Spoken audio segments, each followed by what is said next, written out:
Queridos, primeira carta do apóstolo Paulo aos Coríntios, eu estou trabalhando esse texto, dá para colocar aí, Aécio?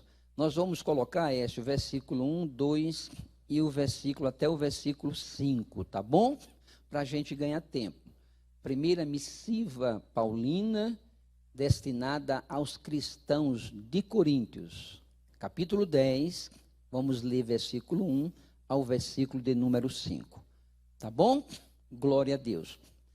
Vamos ler sem pressa, vamos trabalhar o texto como nós estamos trabalhando também sem pressa, para a gente não atropelar aquilo que Deus quer falar conosco. Amém?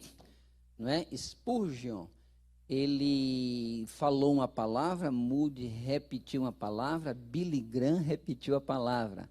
Uma palavra pregada mais de uma vez, ela é mais fácil de assimilá-la, não é? E a gente aprende assim. A psicologia fala que a repetição traz o conhecimento, tá bom? Vamos lá? Olha lá.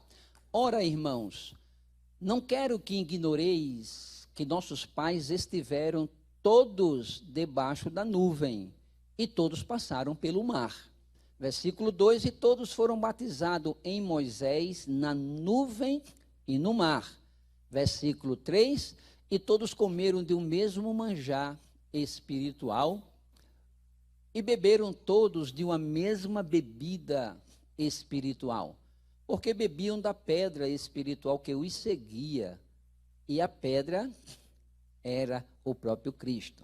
Versículo 5, mas Deus não se agradou da maior parte deles, pelo que foram prostrados no deserto. Vamos orar? Pai, graças queremos te dar uma vez mais. Queremos te agradecer, Senhor, pela alegria da noiva, que é do Cordeiro, do teu Filho. A tua igreja está empolgada. A tua igreja, mesmo vivenciando um momento pandêmico, mas a igreja não está parada. Ela está caminhando. E caminhando, Senhor, na tua direção. Tudo que ouvimos e vimos na noite deste dia agrada ao teu coração. Temos a plena certeza. Agora queremos ministrar a tua palavra, dando continuidade a tudo aquilo que tu estás falando conosco. E falando, Senhor, debaixo deste tema, o que frustra uma conquista de uma vida frutífera para o Senhor. Ajuda-nos a falar verdades contidas na tua palavra, sendo muito fiel à exegese e ao princípio interpretativo do texto, para não colocar doutrina no mesmo, mas extrair doutrina dele. É isso que eu te peço, enquanto eu ministro, fica com a tua igreja, permanece com a tua igreja, trabalha com a tua igreja, alerta a tua igreja, fortalece a tua igreja, é isso que eu te peço no nome do Senhor Jesus. Amém? Tome assento em seu lugar, glória a Deus.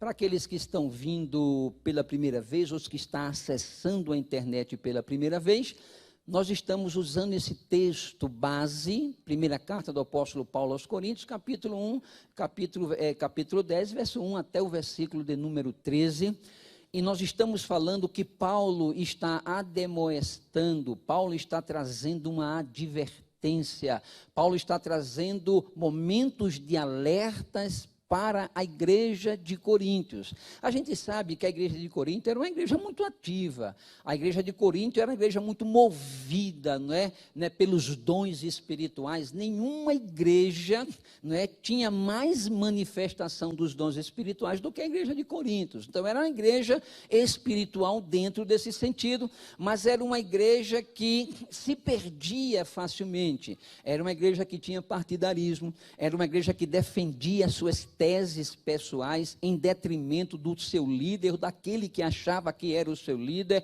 Então tinha facções dentro da igreja, e Paulo está trazendo a demonstração, a advertência para a igreja, fazendo esse paralelo exatamente a um povo que está saindo do Egito, um povo que está peregrinando pelo deserto, e ele vai dizer que esse povo, durante esse tempo de peregrinação de aproximadamente 40 anos, foi um povo que comeram a comida, o manjar espiritual, porque era comida preparada pelo próprio Deus. Eles beberam da água espiritual, porque diz a palavra do Senhor que quando eles tiveram sede, clamaram, e a Bíblia diz que Moisés clamou a Deus, e Deus disse, pega a vara e toca lá na rocha, e a Bíblia diz que da rocha saiu água, essa água espiritual, porque aquela rocha simbolizava Cristo.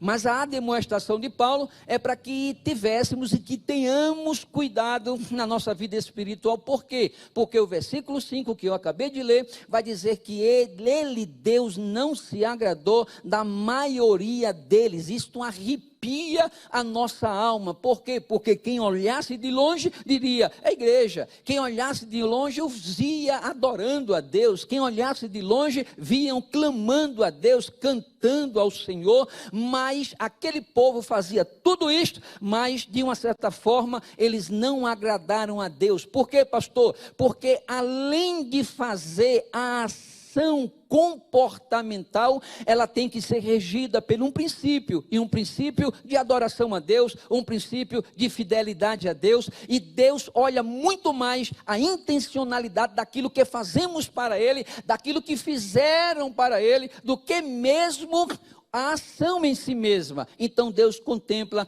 a intencionalidade. Aí Paulo vai falar exatamente isto, e Paulo vai dizer que o batismo no mar representa exatamente esse rompimento com uma velha vida.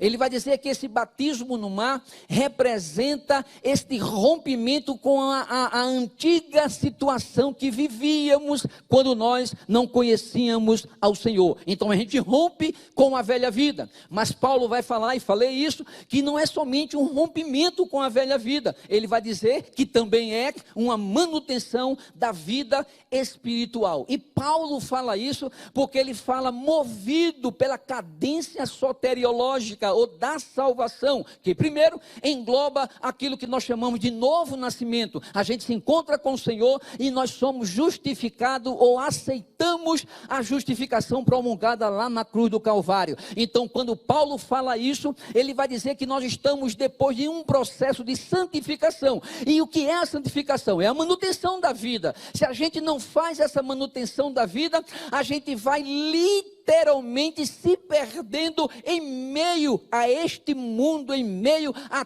tudo isso que nós estamos vivenciando. É por isso que quando ele escreveu a sua carta aos Romanos, capítulo 12, versículo 2, ele disse, não vos conformeis com este mundo. Aí eu falei para vocês que quando a Bíblia fala de mundo, nós temos 3 tipos de mundo. O primeiro mundo é um mundo cosmo, é um mundo que o Senhor criou. Salmo 51 diz que os céus anunciam a glória dele, e o firmamento a obra das suas mãos. Então esse cosmo, falar que essa cachoeira que a gente vê lá em Pirinópolis, em outras regiões do Brasil, é do diabo, coisa nenhuma. Dizer que as florestas que Deus criou é do diabo, coisa nenhuma. A beleza que existe no cosmo pertence a Deus. Então o primeiro mundo é isto. Qual é o segundo mundo, pastor? É um mundo sistema, e a Bíblia lá em 1 João vai dizer que esse segundo mundo, ele é dominado pelo maligno. E qual é o terceiro mundo? É uma natureza que habita em mim, é essa natureza decaída. Como é que o diabo ele usa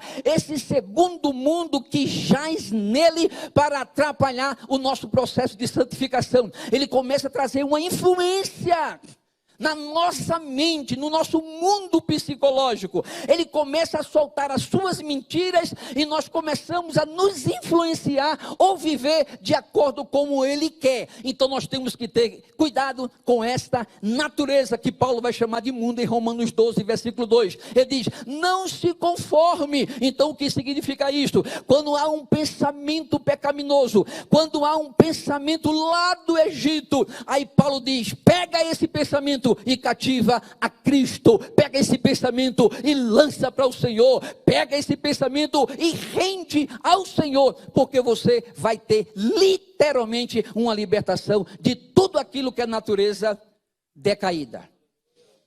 Mas eu falei também que Paulo aqui no texto está falando sobre o batismo da nuvem. Quem pode dizer amém? Diga assim, batismo da nuvem. Diga assim, significa a minha vida espiritual com Deus. Porque fala, diga, porque fala da santificação. Olha que coisa linda. Então nós estamos em um processo de santificação e nós temos que atentar para isto. Então o que é que Paulo vai falar acerca disto? Primeiro, Paulo vai fazer uma referência deles andando no mar. Aí eu falei aqui de uma maneira muito breve, lacônica, que quando a gente pega um mapa Egito, Canaã, em linha reta, dá aproximadamente 300 quilômetros. Em linha reta. Em linha reta dá essa distância do Egito até Cádiz Barneia. 300 quilômetros. Mas a Bíblia diz que Deus pega esse povo e conduz pela península do sul para chegar até o sopé do monte. Eles levaram aproximadamente 1 ano e meio para chegar lá, em uma distância que era de 40 dias no máximo, 300 quilômetros em linha reta, até esse espaço. Não estou falando até a terra prometida. Mas quando ele chega nesse espaço, levaram 1 ano e meio. Aí a pergunta é, por que Deus fez isso? Porque Deus estava, entre outras coisas, preparando-os para uma vida frutífera. Não se preocupe, Deus dá voltas com a sua igreja. Para quê, pastor? Para isentá-la do Egito e prepará-la para uma vida conquista, uma vida de conquista. Deus faz isto. Agora, olha aqui para mim. Aí eu falei para vocês que isto significa 2 coisas. Primeiro, significa purificação de vida. Diga-se comigo, purificação de vida. Agora olhe para cá. Purificação de vida significa também 2 coisas. Primeiro, diga assim, identificação com a palavra. Mais uma vez, identificação com a palavra. Olha o versículo 5. Vai dizer assim, do livro do Êxodo, capítulo de número 19, Êxodo 19, e o versículo 5, vai dizer assim, agora pois, se diligentemente, olha que palavra forte, agora, se diligentemente ouvir a voz e guardar o seu conserto, a gente vai ter uma vida frutífera. O que é diligentemente guardar o conserto? É se identificar com a palavra. Deu para entender? Eu só guardo a palavra se eu me identificar com ela. Se eu não me identificar com a palavra, Êxodo 19, 5, está dizendo que não haverá identidade com a palavra. Eu não vou me identificar com a palavra. Então eu tenho que ouvir a palavra. E eu tenho que me identificar com ela. Deu para entender? Quem pode dizer amém? Agora, pastor, o que significa essa purificação de vida? Aí eu falei que significa arrependimento. Diga assim, arrependimento. Você percebe que ele está caminhando com esse povo, primeiro, para purificar a vida. E purificar a vida acontece de 2 formas. Primeiro, se identificando com a palavra. É a palavra que purifica. Depois ele vai ter que se arrepender. É mais ou menos assim. A palavra vai entrando, vai entrando, vai entrando, vai entrando. Aí a gente vai se quebrantando, se quebrantando. Esse quebrantamento é o arrependimento.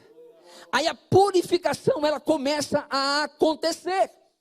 É por isso que o médico Lucas, capítulo 3, versículo 8, ele vai dizer assim: produzir, pois, Dário, frutos dignos de arrependimento.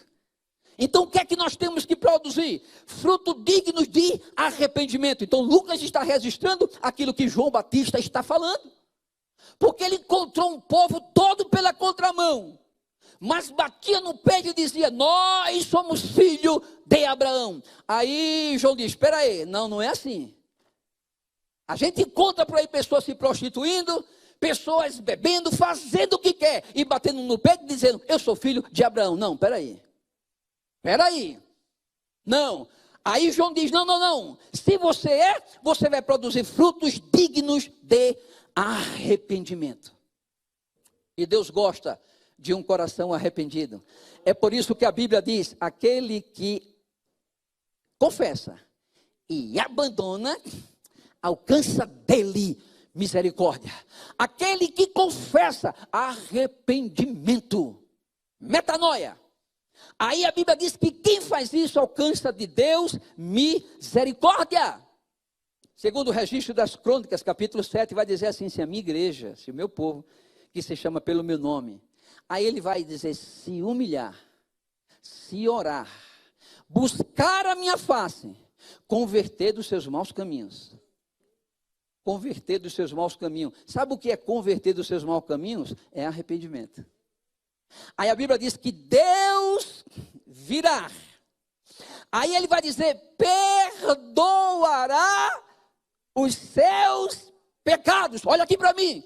A única coisa que nos afasta de Deus são os nossos pecados. Mas aqui está dizendo que se eu me arrepender, ele vem e sara. Ele vem e perdoa.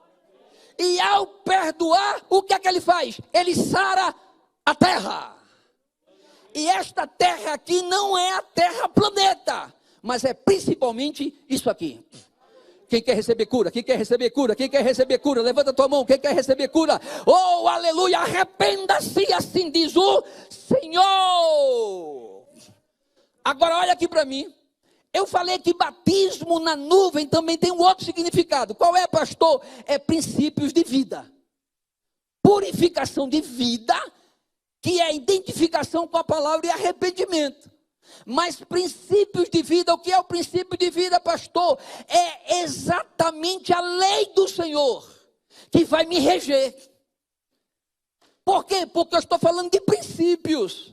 A gente não pode andar sobre esta terra, palmitar esta terra sem princípio. Por quê, pastor? Porque se a gente anda sem princípio, a gente acaba errando. Aí Deus estabeleceu leis para que andássemos nela. E esta lei não é de agora, mas essa lei é lá atrás. Êxodo capítulo 20, versículo 1 ao versículo 17. Aí eu não vou ler tudo aqui para vocês para ganhar tempo. Aí eu falei que Êxodo capítulo 21 a 17, esses princípios divinos, que nós chamamos de decálogo ou de lei, eles continham 3 tipos de lei, a saber, primeiro, as leis cerimoniais, depois, as leis sociais, depois, as leis morais. Olha aqui para mim, igreja do Senhor não pode andar sem isto. A igreja que está nesse princípio de Deus não pode viver sem esta lei. Primeiro, a lei que eu quero falar para vocês, meu Deus, diga assim, leis sociais. É a primeira lei. O que é esta lei, pastor? Ela trata de princípios para que possamos viver em sociedade. Olha que coisa séria. Não é somente eu crente na sociedade mundana, mas também é eu crente no meio da sociedade cristã. É a lei, são princípios. Aí eu falei aqui, Êxodo 20, versículo 12, versículo 16 e o versículo 17. Ele vai dizer, honra teu pai e a tua mãe, para que se prolonguem os teus dias na face da terra. Eu creio nisso. Eu creio em crente morrendo velhinho. Aleluia. Por quê, pastor? Porque honra pai e honra mãe. Deus zela pela sua palavra. Aí eu falei que a sociedade está esfacelada. Nós estamos vivendo uma sociedade podre. Você sabe que eu sou terapeuta, psicólogo. Se vocês imaginassem o que eu escuto, se vocês pudessem imaginar o que eu escuto, e a pergunta que me vem à mente é a seguinte: por que tudo isso? Porque literalmente a sociedade está podre. Mas por que está podre? Porque nós não queremos e não aceitamos as leis sociais. Honra teu pai e tua mãe. E eu falei aqui, a sociedade é a célula máter, a célula mãe. Olha lá, célula. O nosso corpo tem milhões e trilhões de células. Quando a gente fica doente, sabe o que acontece? As células começam a comer células. as células cancerógenas começam a destruir as células boas. Aí você imagina o seguinte: a igreja é uma célula. Nós somos uma célula. A família é uma célula. Se a família está bagunçada, a sociedade fica bagunçada. Em outras palavras, porque a sociedade está bagunçada? Porque a família está bagunçada. Aí Deus nos chamou para dizer: obedeça a minha lei. Porque se você obedecer, a tua família vai ser curada. E através da tua família, outras famílias vão ser curadas. Deus quer trazer cura para esta terra, através da igreja. A igreja tem que ser diferente, irmãos. A igreja tem que ser diferente. Nós temos que chegar num ambiente prostituído. E esse ambiente se transformar, porque chegou a igreja. Aí nós estamos vendo escândalos envolvendo a igreja. Por quê, pastor? Porque estamos perdendo literalmente o sentido de igreja. E nós precisamos nos voltar para Deus. Nós precisamos nos voltar para esta realidade. O que é igreja? Igreja não é suborno, igreja não é dinheiro, igreja não é nada disso, igreja não é posição, mas igreja é quebrantamento de coração, para que através dela, Deus, Ele possa curar esta sociedade. A Bíblia diz que aquela mulher dizia: eis que eu vejo passar por mim um homem, mas não somente um homem, mas um santo homem de Deus. As pessoas têm que olhar para nós e encontrar em nós algo diferente. Não é a gente sair por aí falando. Eu atendi durante 1 ano e meio uma mãe de santo. Eu trabalhei com ela durante 1 ano e meio. E eu quero falar isso com muito respeito. Por quê? Porque Deus aborrece o pecado, mas ama o pecador. E quando ela entrava no meu consultório, ela dizia: é engraçado, eu vou para os terreiros, eu não sinto a paz quando eu chego aqui da sua frente. E eu aqui comigo, Deus vai fazer uma obra. E ela descobriu que eu era pastor. E ela entrava e dizia: ore por mim. Eu digo: faz tempo que eu estou fazendo isso. Deus está, tu está entendendo o que Deus quer falar? Tu estás entendendo aquilo que Deus está falando conosco? Deus nos chamou para ser igreja. Deus nos chamou para estar debaixo desse batismo. Entender que Deus quer a igreja dentro do princípio de santidade. Não, eu não aceito isso, não. Crente que vive caindo, se levanta, caindo, se levanta, caindo. Não entendeu ainda qual é a função da igreja. Não entendeu. Deus nos chamou para sermos santos. Diga assim: para sermos santos, para sermos santos. Aleluia, aleluia. Olha a lei social ainda. Êxodos 20 e o versículo 16. Vai dizer assim: não dirás falso testemunho contra teu irmão. Isso aqui é lei social. Lei social. Se a igreja não for regida por isto, a igreja acaba. Vira qualquer coisa, menos igreja. Qualquer coisa, menos igreja. Olha o que é que diz o Salmo 105 e versículo 5. Aquele que difama o seu próximo, às escondidas, pastor Dário vai destruir. Quem sou eu? Aqui diz assim: eu, Deus, o destruirei. Deixa eu contar um testemunho aqui com muito carinho. E não tenho medo não, que está gravando não, com muito carinho. A gente tinha uma ovelha na nossa igreja, uma ovelha. E essa ovelha era cabeleireira. Cabeleireira. Aí um dia eu cheguei lá. E tinha uma turma na casa dela, mas descendo a lenha. Crente de outras igrejas, mas descendo a lenha no pastor, no irmão fulano de tal. Aí eu chamei ela. Eu disse: a sua casa, ela está sendo palco e alvo da destruição de Deus. Aí eu li para ela: cuidado, não faça isto. A sua casa é um altar sagrado. Não faça isto. Está entendendo, irmão, o que eu estou falando? Está entendendo? Dentro de breve dias, conversei, não estava nem até saiu da igreja. Dentro de breve dias, ela fechou o salão dela porque não deu conta. Pastor, o senhor lançou maldição? Não, eu falei a verdade. Isso aqui é lei social. A gente tem que ter cuidado. Lei social.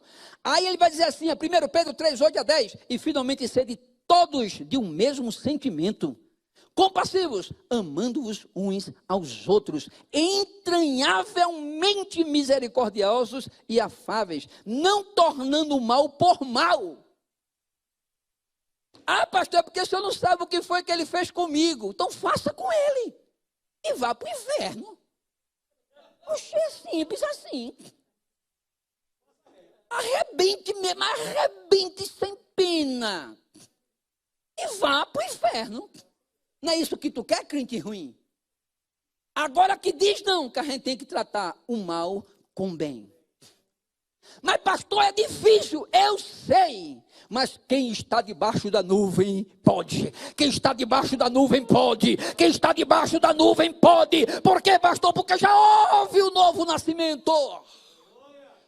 Quem pode dizer amém? Olha aqui uma outra lei, hoje eu vou até 11. Olha outra lei social. Êxodo 20, 17, para a gente terminar. Daqui a pouco eu pego daqui para lá, onde eu termino isso. Êxodo 20, 17, outra lei. Diz assim, não cobiçarás a casa do teu próximo, nem cobiçarás a mulher, nem o servo, nem a serva, nem o boi, nem o jumento, nada do teu próximo. Que destrói, irmãos, a vida frutífera em Deus, que impede a nossa conquista. Traduzindo o Êxodo 20, 17, o texto, né? Aquele que eu li, irmãos, o ponto está avisando que é Salmo 101. Eu sabia, só para saber se vocês estavam atentos. Obrigado, Nedinha. Olha aqui para mim, depois eu vou corrigir, que aqui está errado. Acho que não sei quem foi que digitou isso. Olha só. Sabe o que é que Êxodo 20, 17 está falando, traduzindo? Inveja. E quem não conhece a lei social tem inveja. Deixa eu ler para tu, Salmo 73, pega aí, Salmo 73, dá para abrir aí, Aécio, Salmo 73 é logo depois do 72. Abre aí para mim, meu filho, abre aí. Isso, tu tá é bonito, viu, Aécio? Tu tá é bonito. Salmo 73. Primeiro, vamos ler o 1 e o 2. Vamos lá? Depois a gente lê mais. Versículo 1. Vamos ler, igreja? Vamos ler? 1, 2, 3, vai. Bom é Deus para com Israel, para com os limpos de coração. Versículo 2. Quanto a mim, os meus pés quase que desviaram. Pouco faltou para que escorregassem os meus passos. Segura aí. Volta um, Aécio, volta um. Olha só. Olha o que esse salmista aqui é o Asaf. Você sabe quem era o Asaf? Ele tocava teclado, bateria, guitarra. Ele era levita. Olha só. Olha o que é que ele está dizendo. Estou correndo aqui. Ele diz assim, verdadeiramente bom é Deus para com quem? Para com quem? É como se ele dissesse, para comigo não. Não. Ele é bom com Israel, comigo não. Eu estou invocado com ele, ele não é bom com ele, é bom com Israel. Está pegando aí? Está pegando aí a entoação do texto?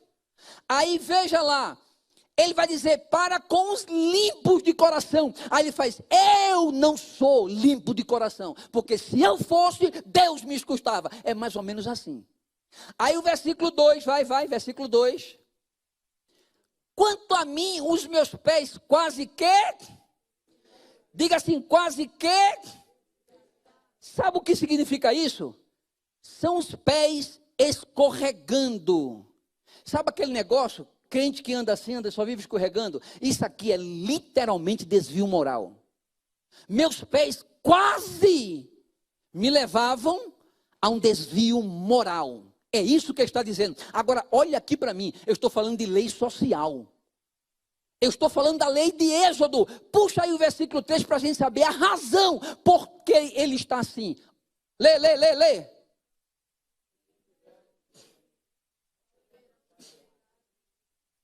Olha aqui para mim. Deixa eu confessar o meu pecado. Olha para mim. O pastor também peca. Olha para mim. Nedinha veio aqui, eu terminei o atendimento, era mais ou menos 10 horas, eu fui lá e estava ouvindo uma reportagem, a reportagem sobre uma mulher, que eu não vou dizer o nome, não é? Que era muito pobre. Aí ela é funkeira, não vou dizer o nome. Aí ela cresceu. Aí começou a passar a casa dela. Aí eu digo, Jesus da glória, eu queria uma daquela. Eu queria uma daquela. Aí começou a mostrar as fazendas dela, começou a mostrar os carros, e começou a dizer que hoje ela é uma das mulheres mais ricas do Brasil e umas do mundo. Eu vendo. Aí quando Nedinha chegou, Nedinha chegou.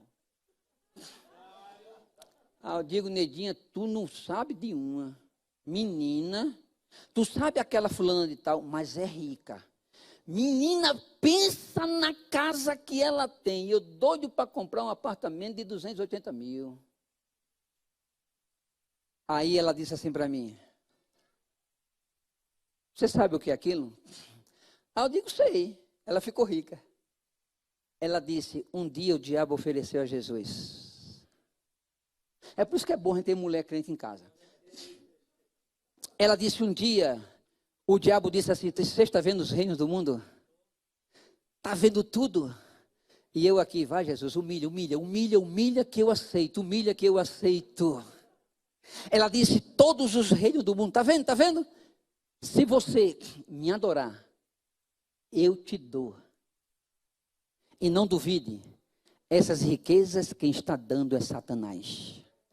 Mas a alma está aprisionada. Não tem problema se você mora de aluguel, dê glória a Deus. Não tem problema se você não tem um carro do ano, dê glória a Deus.